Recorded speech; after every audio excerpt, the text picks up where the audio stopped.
কি বলবেন শারদীয় দুর্গা উৎসব সামনে? আমাদের সবার বহু আকাঙ্ক্ষিত শারদীয়া দুর্গাপূজা একদম আসন্ন এবং সেখান থেকেই শুরু হবে। আসলে মহালয়া থেকেই শুরু হয়ে গেছে, দেবী পক্ষ পিতৃপক্ষ শেষ হয়ে।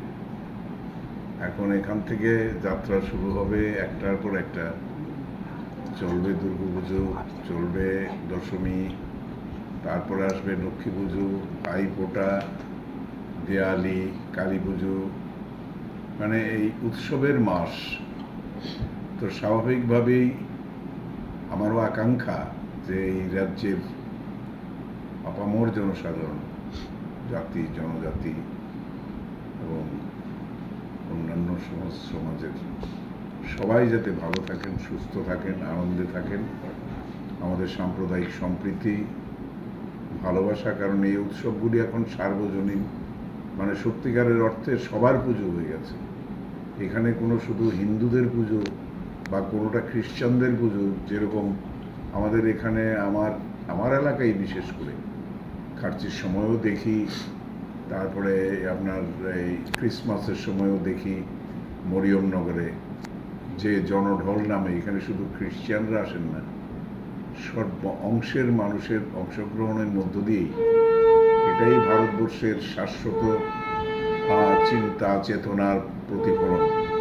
সুস্থ সংস্কৃতি এবং গণতান্ত্রিক পরিবেশ এবং মানুষের বিকাশে যেভাবে আমাদের নরেন্দ্র মোদীজির নেতৃত্বে সারা দেশ এগিয়ে চলেছে, পৃথিবীর বুকে সাড়া ফেলেছে।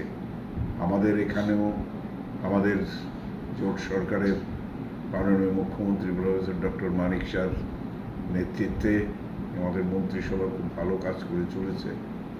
এবং আপনারাও যারা সারা বছর আপনাদের এই পেশাগত দায়িত্ব পালন করেন, আমি চাই আপনারাও ভালো থাকুন, সুস্থ থাকুন এবং সুন্দরভাবে আপনাদের দায়িত্ব কর্তব্য পালনের সাথে সাথে নিজেরাও আনন্দ উপভোগ করুন।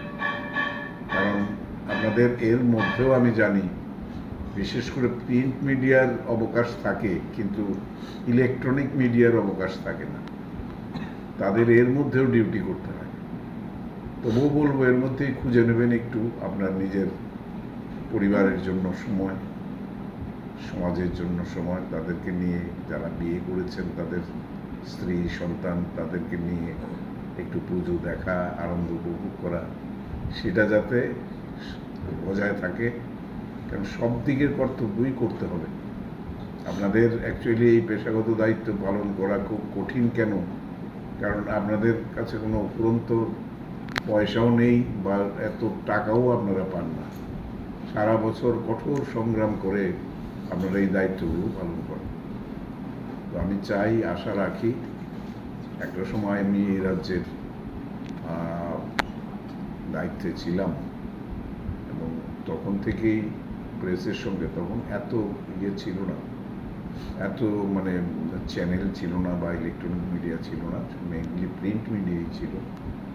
তাদের সঙ্গে একটা গভীর সম্পর্ক হয়েছিল যখন আমি আইসিটি মন্ত্রী ছিলাম। আমি চেষ্টা করেছি তখনও তাদের উন্নতির জন্য, তাদের যাতে শুধু মালিক নির্ভর না হয়ে যারা প্রকৃতপক্ষে মাঠে ঘাটে থেকে সংবাদ সংগ্রহ করে দেন, তারাও যাতে ভালো থাকেন। আমি তাদেরকে রিকোয়েস্ট করেছি, যখনই আমাদের সঙ্গে মিটিং হয়েছে আমার সঙ্গে, তখনই বলেছি যে আপনারা সাংবাদিক ভাই বোনদের দিকেও তাকাবেন।